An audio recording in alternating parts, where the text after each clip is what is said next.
अमित शाह ने कर दिया बड़ा इशारा, खत्म होगा अलग अलग कानून का झमेला सारा। एक और चुनावी वादे को पूरा करने की तैयारी। 370 ट्रिपल तलाक के बाद एक देश एक कानून की बारी।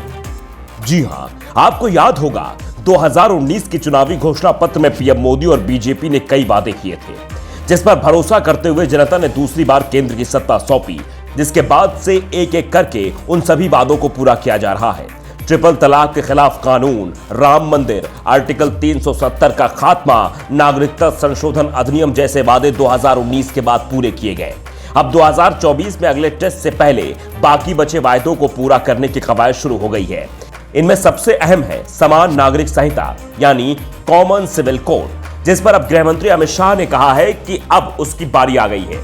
शुक्रवार को भोपाल में बीजेपी कार्यालय पर एक बैठक में अमित शाह ने कहा, सीएए, राम मंदिर, आर्टिकल 370 और ट्रिपल तलाक जैसे मुद्दों के फैसले हो गए हैं, अब बारी कॉमन सिविल कोड की है।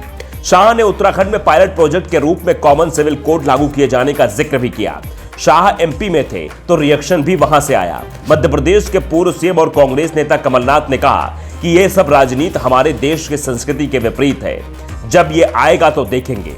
वहीं उत्तराखंड के मुख्यमंत्री पुष्कर सिंह धामी ने कहा कि समान नागरिक संहिता का मसौदा तैयार करने के लिए जल्द एक उच्च स्तरीय समिति का गठन किया जाएगा। राज्य में सांप्रदायिक सौहार्द को किसी भी कीमत पर बाधित नहीं होने दिया जाएगा। धामी ने कहा कि उत्तराखंड में एक बार समान नागरिक संहिता लागू होने के बाद अन्य राज्यों को भी इसका पालन करना चाहिए। वहीं अब उत्तराखंड के बाद यूपी में भी यूनिफॉर्म सिविल कोड लागू करने की चर्चा शुरू हो गई है।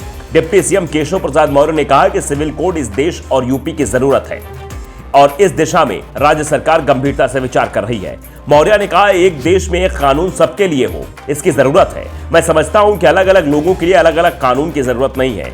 जहां बीजेपी की सरकारें हैं वहां भी, और जहां गैर बीजेपी की सरकारें हैं वहां भी।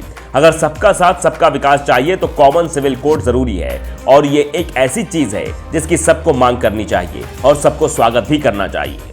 मौर्य ने तंज किया, हर जगह जब वोट बैंक की बात आएगी तो निश्चित तौर पर उसके सामने तुष्टीकरण की राजनीति दिखाई देती है, लेकिन हम इसके पक्ष में नहीं हैं।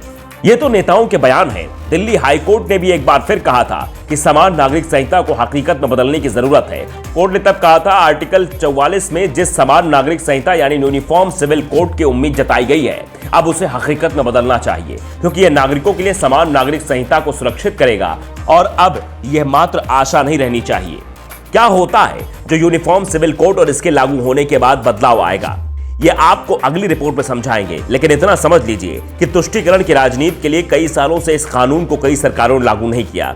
इस कानून के लागू होने से देश में एकता का भाव आएगा और सबके बेसिक सवाल कि जब देश एक है तो उस देश के कानून अलग अलग क्यों हो। पीएम मोदी और अमित शाह इस देश को एक सूत्र में बांधना चाहते हैं, जिसके लिए यूनिफॉर्म सिविल कोड बहुत जरूरी है। ब्यूरो रिपोर्ट, अपना उत्तर प्रदेश।